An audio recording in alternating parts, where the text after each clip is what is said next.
رب ذوالجلال سے دعا ہے کہ اللہ ہم سب کو حقیقی صوفی بنائے، اور خالق کائنات جل جلالہ تصوف کے اندر جن لوگوں نے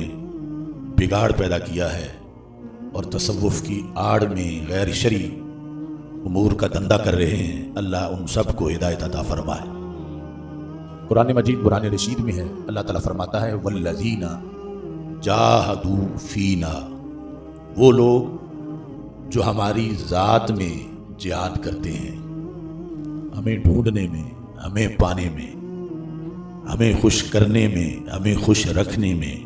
اپنے نفس کی خلاف ورزی کر کے نفس کے خلاف جہاد کرتے ہیں۔ اللہ تعالیٰ فرماتا ہے لَنَهْدِيَنَّهُمْ، لام بھی تاکید کا ہے اور نون بھی تاکید کا ہے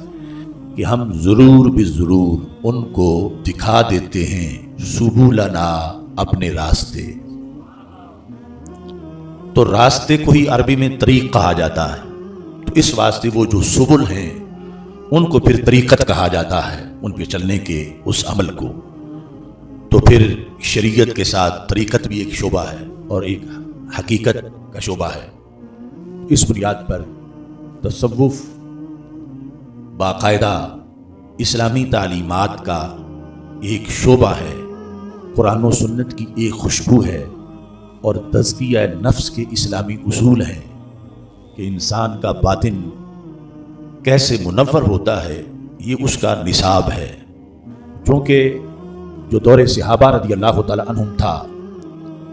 ہر صحابی ہی کروڑوں صوفیوں سے بڑے صوفی تھے، انہیں کوئی تصوف کی کتابیں پڑھنے کی ضرورت نہیں تھی، یہاں تک کہ اس وقت تو بخاری مسلم ان کتابوں کا بھی وجود نہیں تھا، وہ نگاہ رسول صلی اللہ علیہ وسلم سے ہی ظاہر و باطن ان کا چمک رہا تھا۔ لیکن جب اگلا دور آیا، رسول اکرم صلی اللہ علیہ وسلم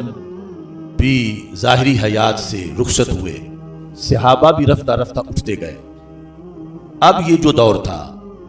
تو مادہ پرستی کا حملہ ہوا امت پر، تو اس حملے کو روکنے کے لیے جو دیوار بنائی گئی اسے تصوف کہا جاتا ہے۔ پہلے تو سرکار کی صحبت، سرکار کا دیدار،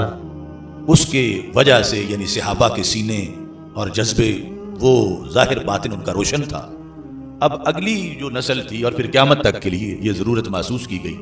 جس طرح دیگر شعبے بنے، مثلا اصول حدیث کا شعبہ پہلے نہیں تھا، ضرورت کی پیش نظر کہ اس کے ذریعے ہی حدیث کو بچایا جا سکتا ہے، تو روحانی کیفیات کے تحفظ کے لیے پھر تصوف بحیثیت ایک ڈپارٹمنٹ کے متعارف کروایا گیا۔